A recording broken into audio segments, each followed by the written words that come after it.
Let's begin today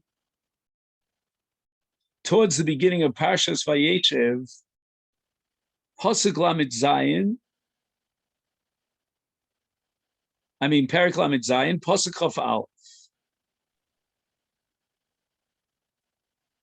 Vayishma Ruvain vayatzileu miyodam. Vayomer lo nakenu nefesh. Ruvain hears his brother's conversation and he rescues Yosef from their hand. And Ruvain declares, Lo nakenu nefesh. We shall not strike him mortally. Now, by way of introduction to Rabbi Simcha, let's mention a very famous Tanchuma.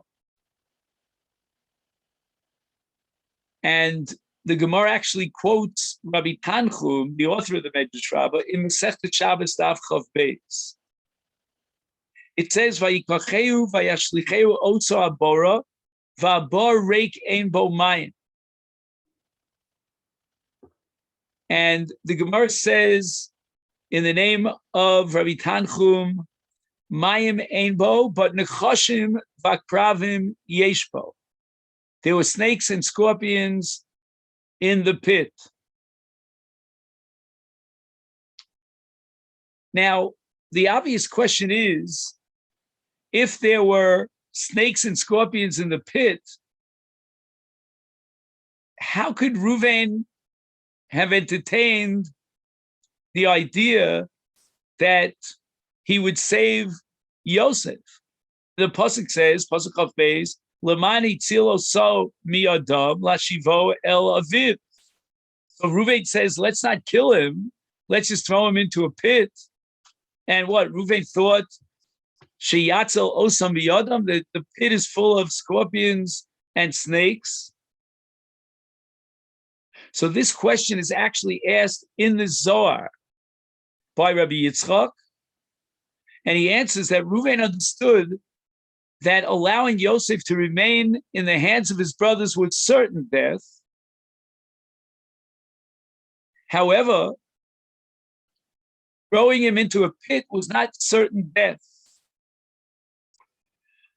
The Ache Yosef came to the conclusion that he have the right to kill Yosef, maybe even a chiv to kill Yosef. He was a rodef. Ruvain, on the other hand, said, okay, he's in a pit with dangerous creatures. It's a very risky situation, but we don't know. Is Yosef worthy of a miracle? Is he righteous? And B'schus Avos, Hashem would intercede and save him from the scorpions and the snakes.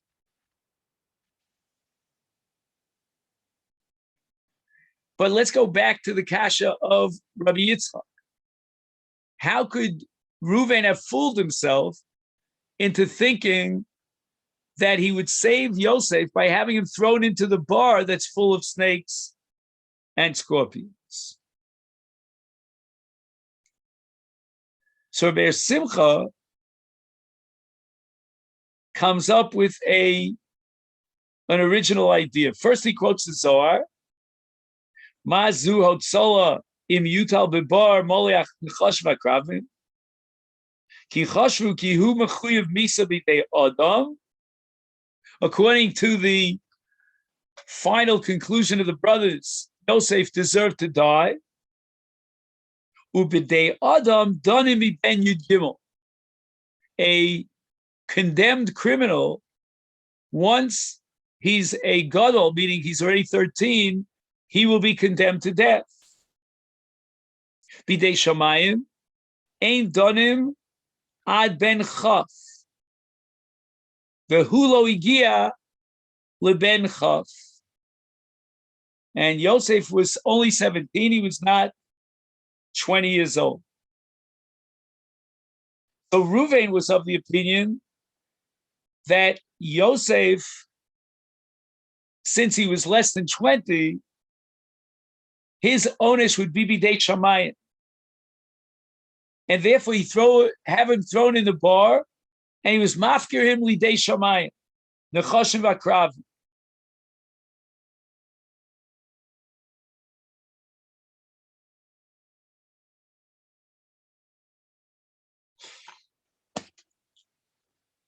Now, I just want to point out that it seems that Rabbi Simcha is basing himself on the Sfarno. The pasuk says, this is pasuk Yud Ches, a little bit earlier in this parak, Vayisnaklu oso lahamiso, which means they conspired against Yosef to kill him. Says the Sfarno, no. You don't translate Vayisnaklu oso lahamiso that Yosef, that the brothers conspired against Joseph, but rather Yosef was conspiring to destroy them. What does that mean? So the Sfarno explains. He says, the Torah is telling us that the brothers were absolutely convinced that Yosef was deceiving them, and his intention was to destroy them either in this world or at least in the world to come, or maybe in both worlds. They felt justified, therefore, in putting him to death to prevent him, meaning Yosef, from slaying them. And this is the Gemara in Sanhedrin Samach Beis. Sfarno continues, and he says, the Shvatim were righteous men. Their names are inscribed on the Choshen, the breastplate of the Kohen Gadol. Zichron lifnei Hashem. So is it conceivable that they would kill or even sell Yosef?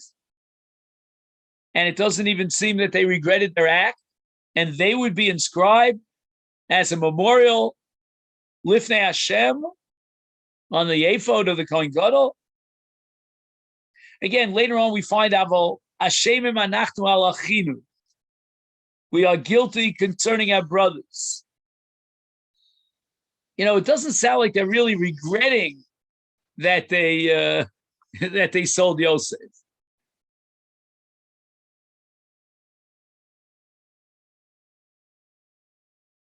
They're not even regretting the fact that they had planned to kill Yosef. That was the original plan. They only regretted, and they felt that they were guilty when he pleaded, Bischadeno Elenu v'lo shamanu, and they were cold to his cries.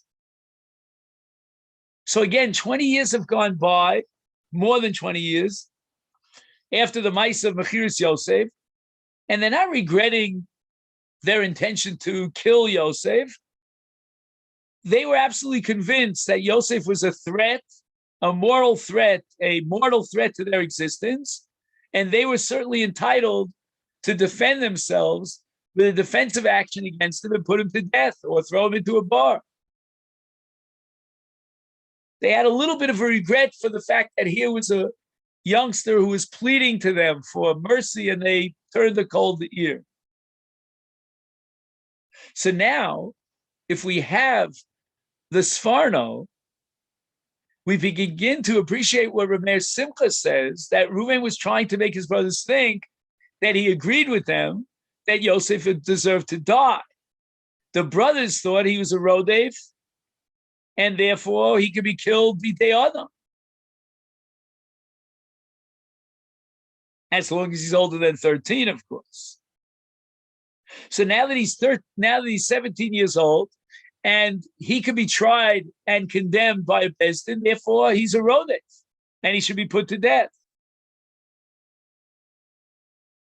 That was the opinion of the brothers.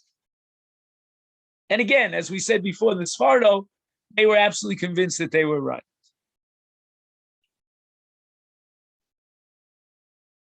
Now, Reuven, it says, Vayatzileu miyadam. What does it mean, miyadam? Miyadam, says Rabbi Simcha, means convince them that rather than killing him with their hand, meaning directly, let him die through Misa B'dei Shamayim. throw him into a pit. That would be enough to save them from Yosef. And if he deserves to die, then he will be killed by the snakes and the scorpions.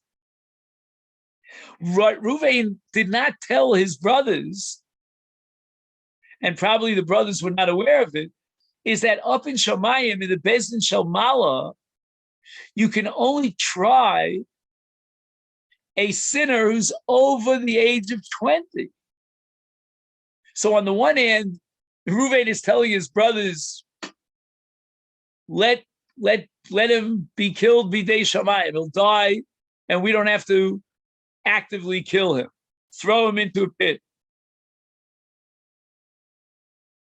But Reuven didn't tell them that he couldn't be chayav b'dei Shamayim because he was less than 20.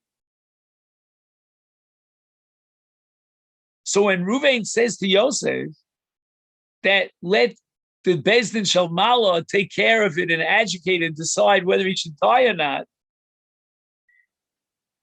he withheld the information that Yosef is too young to be tried in a heavenly court. He's less than 20 years old. And therefore, Reuven thought that he had successfully saved Yosef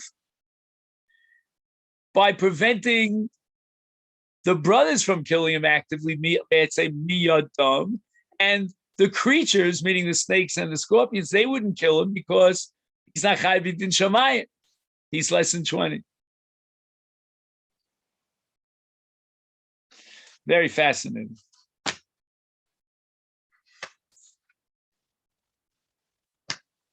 It's interesting, by the way, that Rabbi Simcha introduces his presentation with the words "Nira lefi aniyas daiti," because he is going way beyond the Sfarno.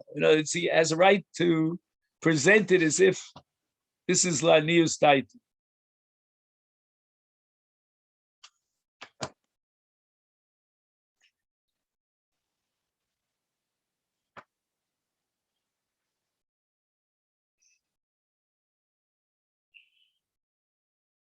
Okay. Now, let me just.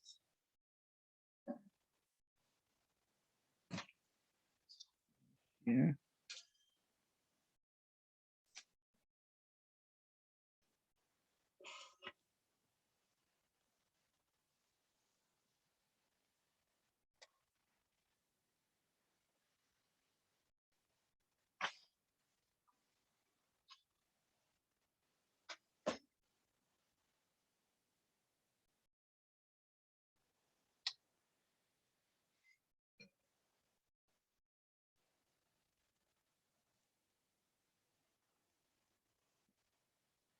What I wanted to do now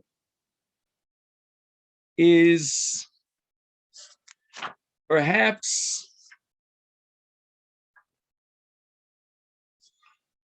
see some of the insights of Rabbi Simcha with regard to Yaakov Avinu. But before that, I just want to reiterate what we learned last week as an introduction to Hanukkah, that Rabbi Simcha understands that when the bracha that we make on Ner Hanukkah that we recite is on the ness of the Pach HaShemen, because that's supernatural. Whereas the main ness, which is the Nitzachon against the Malchus of Antiochus, that does not deserve a bracha because that could be understood within the framework of Teva. We also mentioned that the Chag, meaning the establishment of Hanukkah, is not because of the destruction of our enemies, because Ein Chag v'yontif l'Yisrael al mapeles oivim. So therefore, the Nes that generates the establishment of Hanukkah as a Chag is only the Hadlokas, Shemin Zayis, and the Chinuch the purification and the dedication of the Beis Hashem.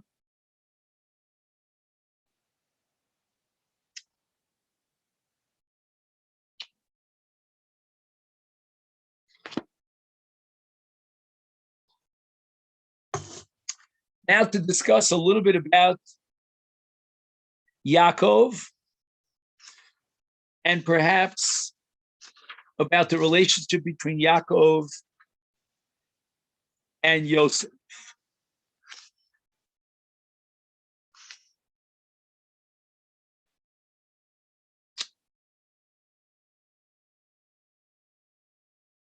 In Perek Mem Vav, which we'll get to next week, at the very beginning of that Perek, Reb Meir Simcha makes an interesting comment. And he says the following. Mishum di amru shenenash Yaakov al shelo kibed aviv chaf beis shana. Yaakov was away from his father Yitzchak for 22 years. And therefore, Hayayare Shema Ye'onesh Mida Keneged Mida, She Yosef lo Yechabed Osa.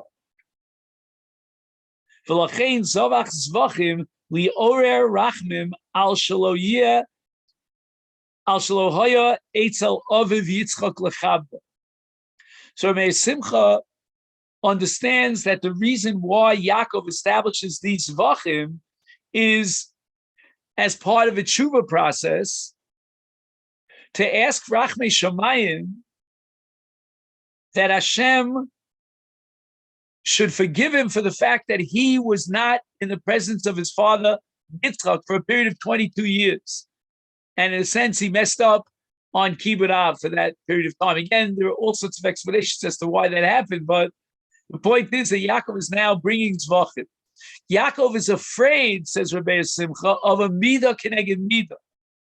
That just as he failed to be Mechabe his father Yitzchak, Yosef might fail to be Mechabe his father Yaakov. V'ani boi v'padana inyan shechacha shema ya'acher shvu'asa lo licha l'Eretz Yisrael chen ramazlo ki Rachel mesa olav hainu shilo she'icher es nidra. Now, I'd like to point out a few of the comments of Reb Meir Simcha about Yosef. And these comments are sort of strewn about in many places in the Meshech Chochma. For example, in his commentary at the beginning of the Chumash, he already points out that Yosef has a bracha that supersedes that of the other Shvatim. He says, "Umi Yosef b'berechas artzo mikol hashvatim." Why is it so?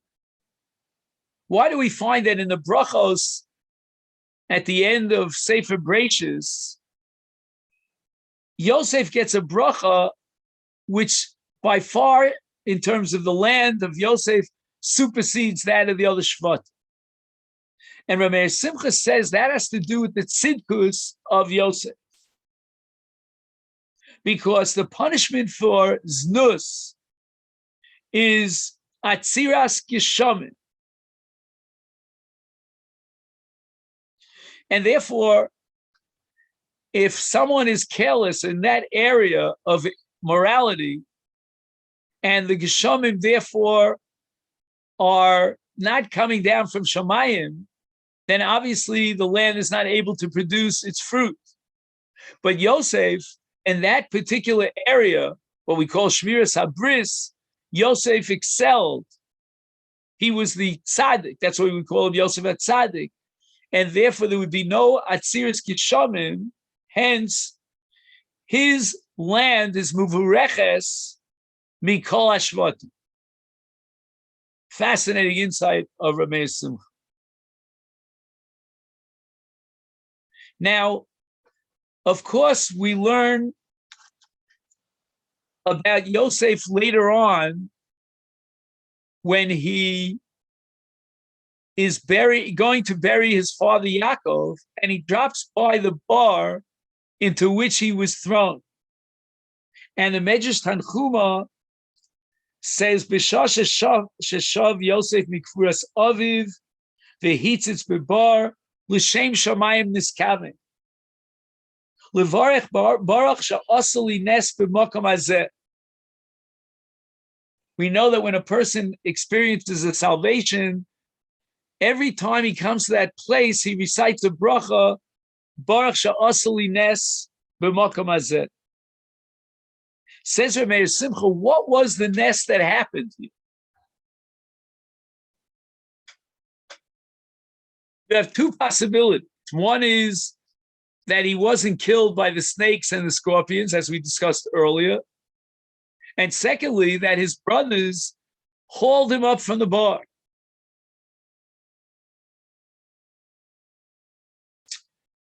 Says Rameir Simcha, the bracha of Baruch sha'asali nes b'makom hazeh has to be recited over a nes that's yotzei min hateva. And therefore, even though the most significant dimension of this miracle is that the brothers take him out, and as a result of the shtalshelus, he becomes the sar of Mitzrayim, but nevertheless, that's not l'mala mi'ateva. The fact that the brothers are able to pick him up out of the bar. And therefore, the bracha that he recited, according to Rameir Simcha, was on the fact that he was not attacked and killed by the Nechashim and the Akrav.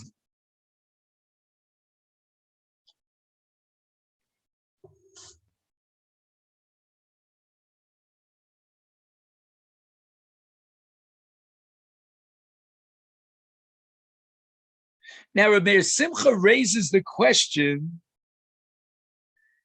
why was Yosef punished with an extra 2 years in the Beis Hasurim simply because he said to the Saramashkim, Zechartani leparo, nitzvasei lo shtei shanim.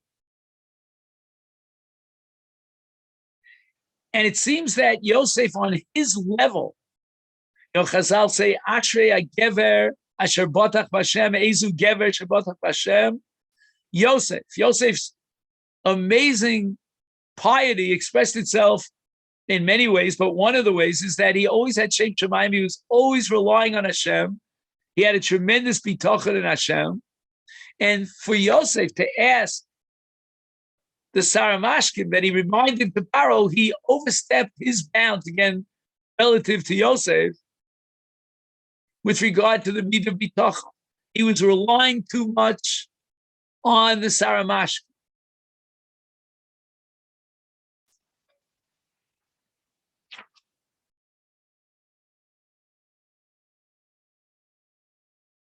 So let's just review a little bit of what we discussed so far today. Number one, Rameir Simcha explains in a new way, novel way, the machlokes between the brothers and Reuven as far as condemning Yosef to death. The brothers felt that Yosef's status, al pi din, was that of a rodef, and they had various proofs to that effect. A rodef could be tried in a bezdin and habala hargacha hashkem lahargo. You're allowed to kill him. Reuven, on the other hand, felt that the din of a rodef in this case would only generate misa b'dei shamayim. And in misa b'dei shamayim, we're not allowed to actively kill the person. We have to leave him in a place where shamayim will take over, and will decide whether he has to die or live. Therefore, Reuven advocated throwing him into the bar. Wait a minute. Chazal say, a bar reikein bo mayim, aval choshev hakravim yeshmo. How did Reuven claim vayatzileu miyadam that he threw him into the bar to save him? Well, what are the chances that Yosef would survive? But the answer is, says Rabbi Simcha, that Yosef was 17 years old. According to the Shita of the Achim, once he reached the age of 13, he could be condemned to death in a Bezdin, and therefore, B'toras Rodef, the halacha is Hashkem Laharga. But Reuven understood, no, that as a Rodef, he's not Chayav B'din Adam in a Bezdin Shalmat, he's only Chayav in a Bezdin Shalmala, and therefore Reuven said, let's throw him into the bar, let's not actively destroy him, kill him, and we'll see if he's Chayav Misa in the Bezdin Shalmala, then we'll see what will happen, and maybe Hashem will save him and spare him from the Nechashim Akravim. But, says Rabbi Simcha, in truth, Reuven knew that Yosef would survive and God would save him. Why? Because he wasn't 20 years old. And halacha is that Misa B'dei Shamayim only applies after you reach the age of 20. So the Achim L'Shitasim thought, well, he's already 13 and he's Chayav B'Bezdin Shel Mata in a regular Jewish, human court, and therefore we have a right to kill him. And Reuven understood, no, his chiyuv was b'dei shamayim. He hadn't done anything yet that would indicate that he's killing them, that he's, robbing them of olam haba, olam hazeh. And therefore, if it's chiyuv b'dei shamayim, Reuven was convinced. This part he didn't tell his brothers that Yosef would certainly survive because he wasn't 20 years old.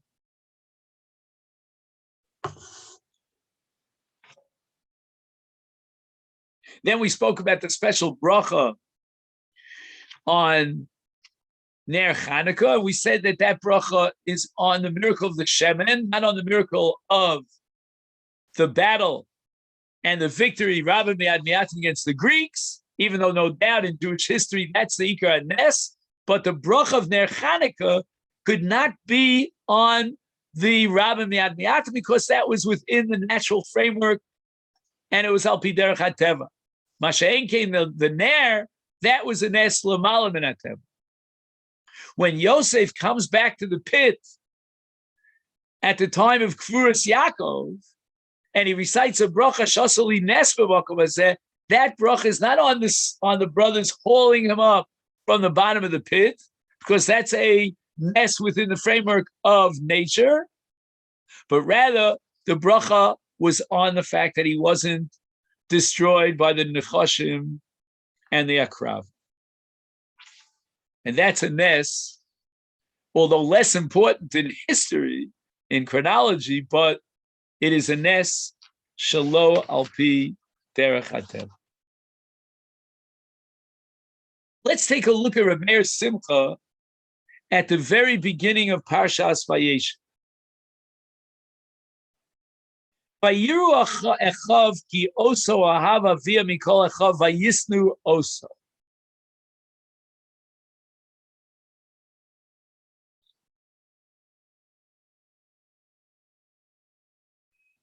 Now, Rabbi Simcha wants to focus on oso ahava via mikol echav, the special singular love that Yaakov had for Yosef.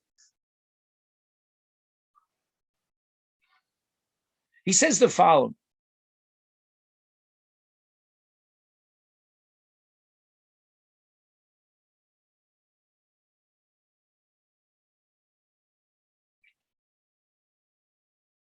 Ha'inyan de beloze, we'll have to figure out what beloze means, but let's go on. Yusvurim mipneshu ben Rachel ahuvasa. That the special love for Yaakov was because of Yaakov for Yosef is because Yosef was the son of his beloved Rachel. Lachein oiv gam banel Yosef mikula.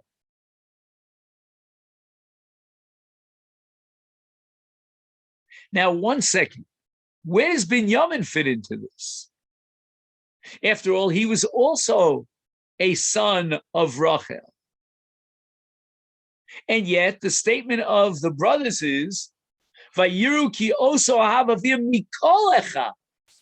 Says Rameir Simcha, mikol echav means that this was even a greater love than Yaakov had with regard to Binyamin. So initially, they thought that the special love of Yaakov for Yosef was because Yosef was the son of Rachel. But Kasheroki also of Mikol Echav, meaning that Yaakov's love for Yosef surpassed even that of his love for Binyamin. L'chein zeu vaday mipnei hadiba shemevi aleihem. There's got to be another reason why Yaakov loves Yosef more than all the other brothers. Umiskabed umisyaker etzel aviem biklonam.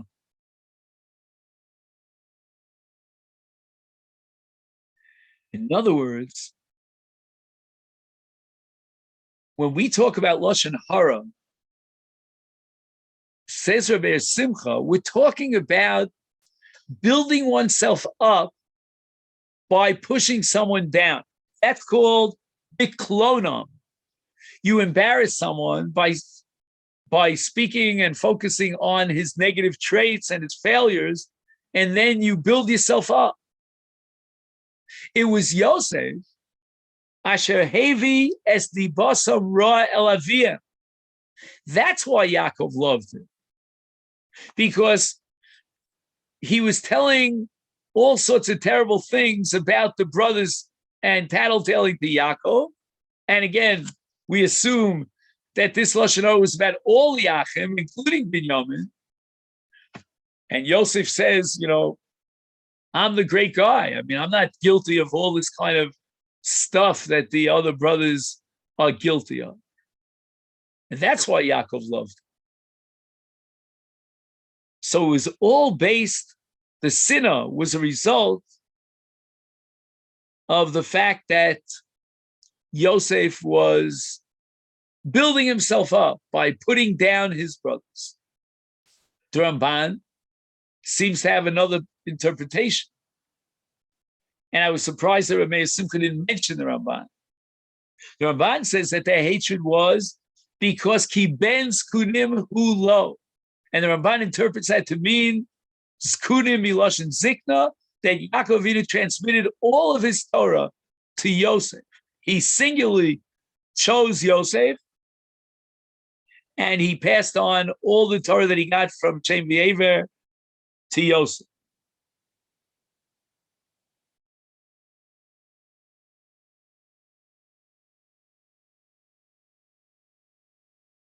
Now we go on to the second paragraph of Rabbi Simcha. Shimu noach halom hazeh asher chalamti v'hinei anachnu malmim alumim.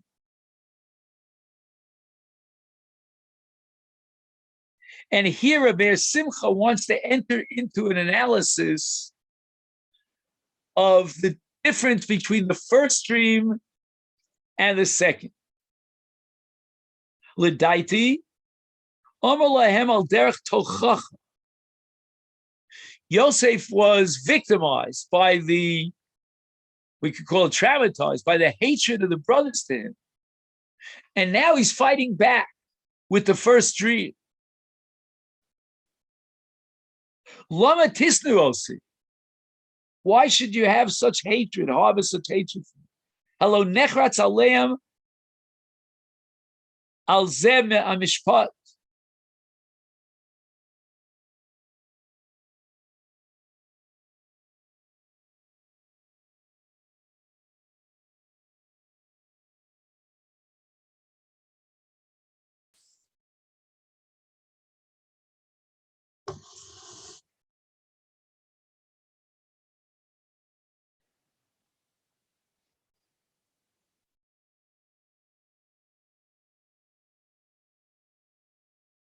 And Yosef is saying to the brothers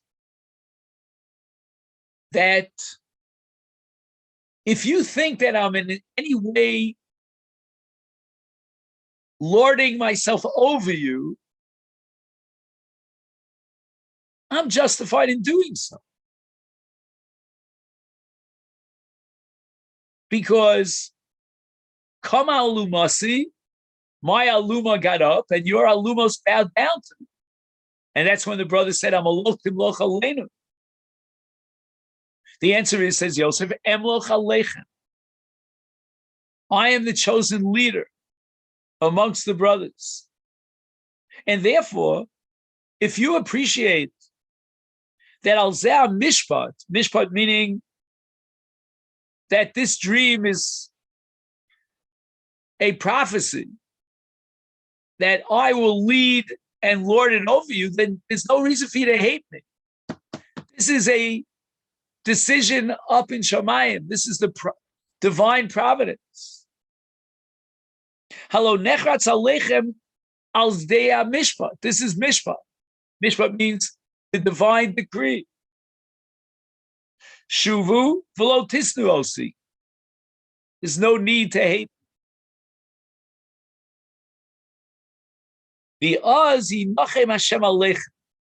God will be very happy with your acceptance of my kingship, and God will be menachem you and will forgive you. And he quotes a medrash. The medrash says, "Vayachlom Yosef chalom, vayomer alehem Shimuna Omar kach yu neviim mochichem eschem." And the medrash derives from Shimuna, that language of Shimuna is a language of Tochacha. As we find in Micha, Shimuna es asher Hashem amar. So Shimuna, with regard to the first Chalom, is a language of Tochacha. And he's castigating the brothers for harboring such enmity.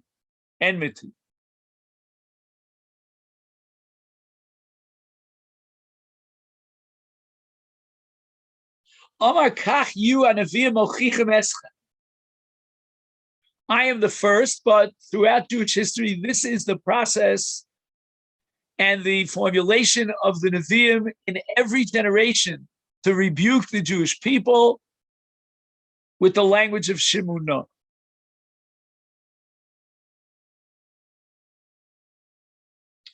Now, did this first dream achieve any goal?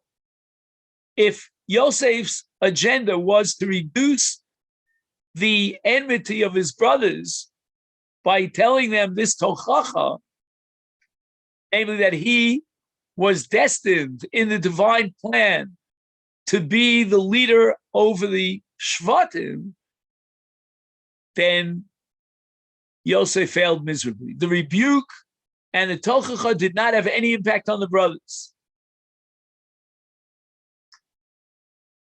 And if that be the case, then Yosef feels compelled to reveal the second dream. If the tochacha of the first dream does not and has not succeeded, let's go on to a second dream.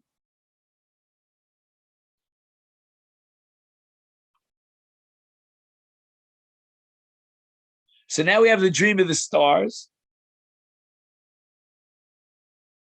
And again, Yosef's goal, his agenda is lahasir sinasam.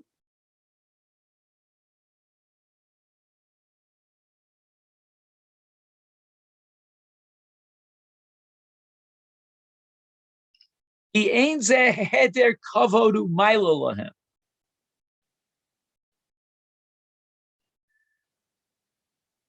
The fact that they bow down to him in the second dream, that's not a lack of kavod. or doesn't indicate that they are on a lower level.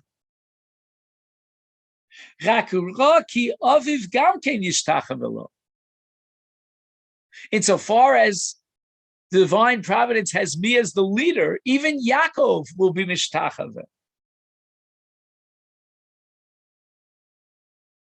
Are you more important than your father Yaakov? If Yaakov is willing to be mishtachve in the dream, then you for sure should be willing to be mishtachve. Why? Why is this generating any sort of irritation and anger against me? L'chein kasuva yikanu bo echav.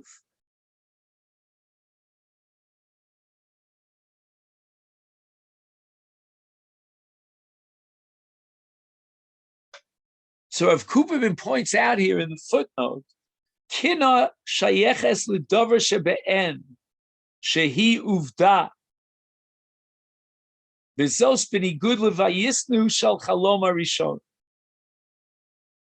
Their response to the first dream was vayisnu also. To the second dream, vayikanu bo. And what generates the jealousy from the second dream? The fact that Yaakov in the second dream bows down to Yosef.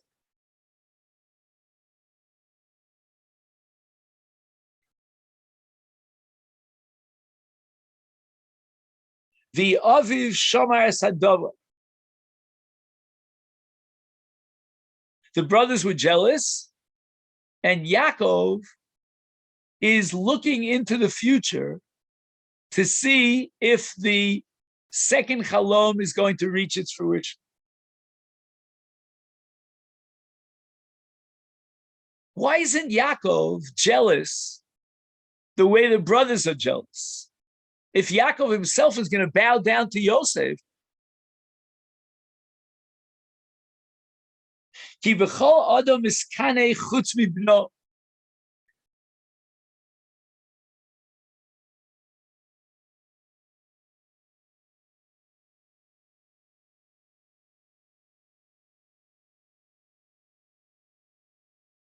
Okay.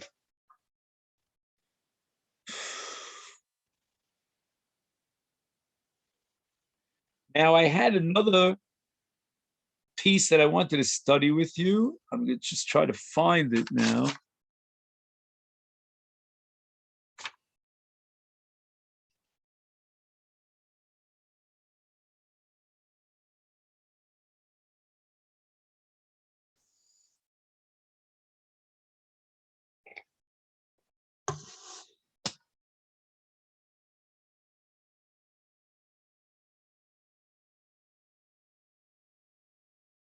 Give me a minute if you don't mind. I just want to.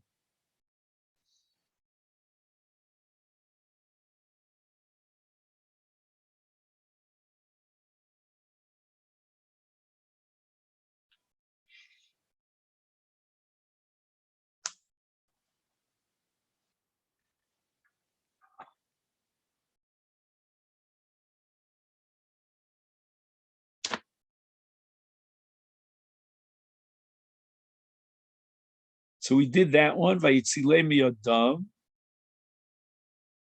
Oh, here it is. Asik chava.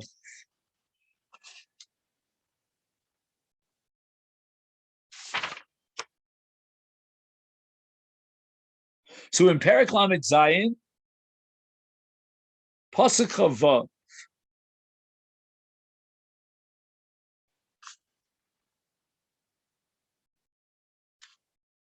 And there are two psukim here, one after the other. One pasuk, Ma betza ki narog esachinu.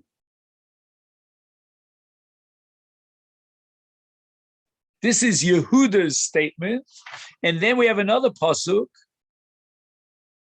V'yadenu al tiyu bo, ki achenu b'sarenu hu.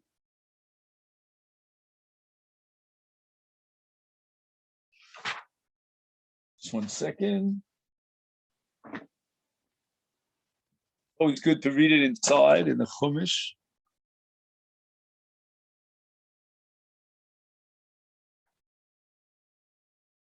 He says the following.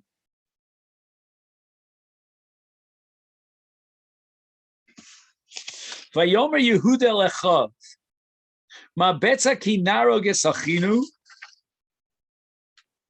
And then he says, L'chuvenim krenu lichme'elim v'yadenu al tivo.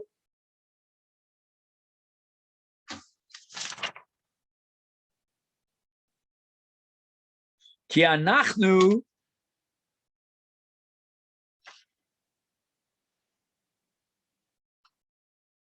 ki achinu b'sareinu.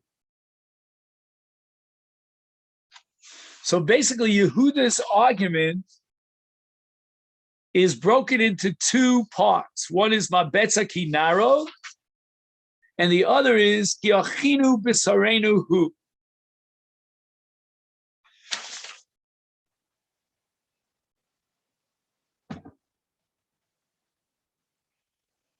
So Simcha quotes a very famous Gemara at the beginning of Meshech Sanhedrin, the name of Rabbi Meir, Botzea Berech Noatz Hashem, a pasuk in Tilim. Kol ha'mavarech es Yehuda hareze menayis. This is kind of blasphemy to bless Yehuda. Botzea is a reference to Yehuda because it was Yehuda who said Mabetz Hakavana. Shamaisa Haya Tachlis Hatova. From a divine perspective, this was all part of a divine plan, Tachlis Hatova, that as a result of Yehuda convincing the brothers that we should sell him, he, Yosef, would ultimately become the viceroy and support them and save them. So really, what Yehuda did was Latova. And yet, Kol HaMavarech Es Yehuda raised them in ayis. Sorry, what does Menaites mean? Menait means words of rebellion, I'm just thinking of an English word for Menaites.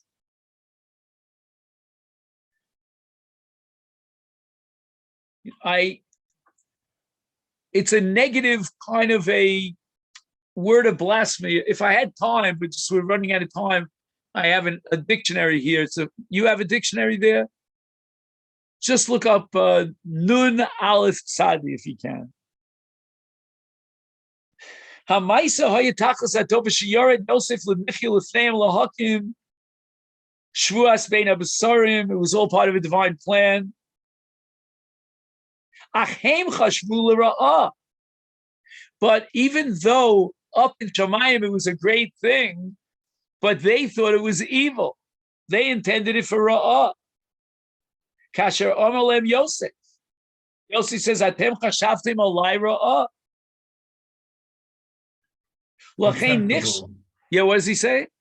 A few words. Contemptible. Contemptible. Oh, I like that. That's good.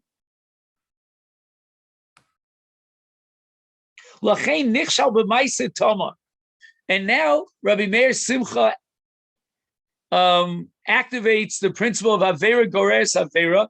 Yehuda was guilty of the evil of selling Yosef, and now he is going to fall at the mice of Tamar.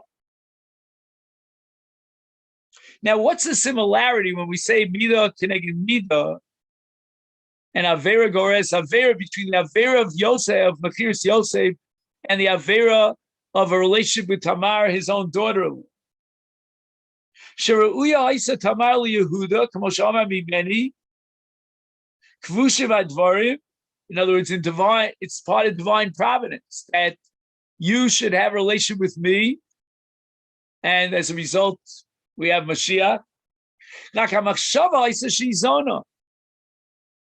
In terms of the actual implementation of this intimacy, according to the opinion, the mindset of Yehuda, she was a zona.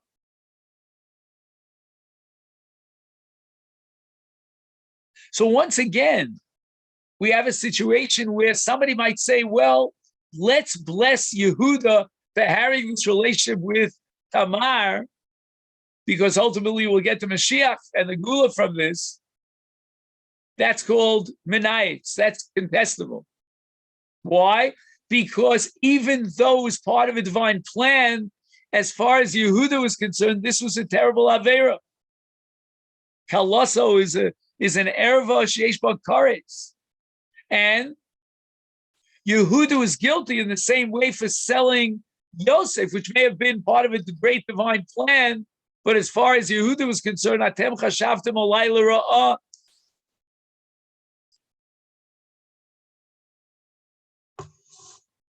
Now, he quotes the author of the Medrash Tanchum, Rabbi Tanchum, who has a different take and application of this pasuk, Uvotea Berech Noatz Hashem, Mukle b'maiseh ha'egel, she'omar Aaron hashta, avdi li k'de avdi b'chor, that Aaron says, I'm going to give in, I'm going to collapse, I'm going to be willing to give a hand, lend a hand to the egel. Why? Because otherwise they're going to kill me the same way they killed Chur. And then the pasuk, I think it's in Zechariah, if I'm not mistaken, Mikayim di im yehoreg v'migdash Hashem Kohen v'navi. I am both a Kohen and a Navi. V'lo yiyelem takanto liolam. Mutav diliavdu liegel di efshar dahavilu takanta b'tshuva.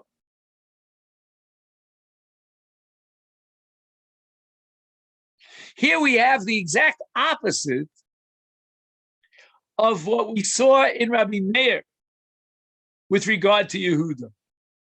With regard to Aaron, his machshava was very much litova. He wanted to save the Jewish people. But the action itself, namely the building of the egel, was ra. This is also included under Amavarech Ni'etz Hashem. Ki shneim tzrichim kapara. Rabbi Simcha says, in both of these cases, we need a kapara. In the case of Yehuda, we need a kapara because his intention was l'ra'ah, to sell Yosef. In the case of Aaron, we need a kapara, not because of the intention, his intention was great, but because of the action that resulted in the objective world of an action of Avodah Zarah. K'mo she'amru b'sof kiddushin, niskaven lechol chazir v'yachol tleh, tzrichin kapara. Here's a case where his machshava was machshava ra'ah. He was under the impression that he was eating non-kosher meat. In the divine perspective, he was not doing anything wrong. Selling Yosef was part of a divine plan. But the intention, and in this case, in the Gemara Kedushin, the intent to eat non-kosher meat was l'ra'ah, even though achal tleh, he needs kapara. Now we get to the opposite case. Niskavein lechol tleh v'yochal chazir. His kavanah was a good kavanah. But as it turns out, the action was bad. That's already Aaron, as the Rabbi Tarchin interpreted, who had a very good intention. He thought he was eating basa tleh, but the action was a criminal action. V'zeh mitzvah shelo lishma, avera lishma.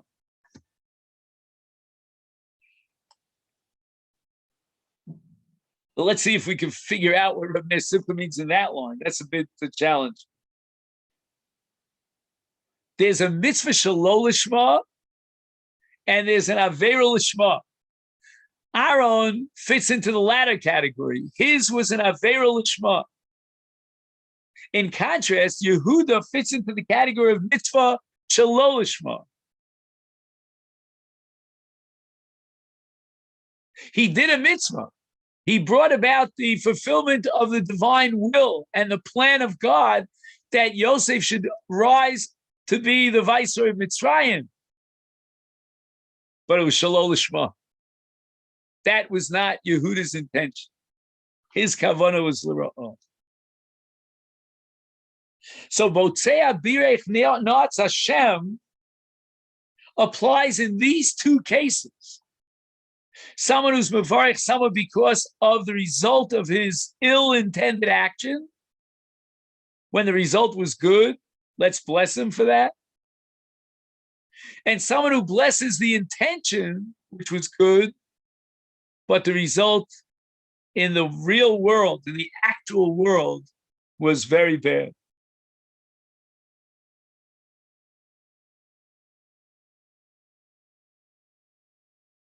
Rabbi Meir holds Kevan dehu nares b'nei Bila u'b'nei Zilpa imkein hayu arba banim shelo ratzu lahargo.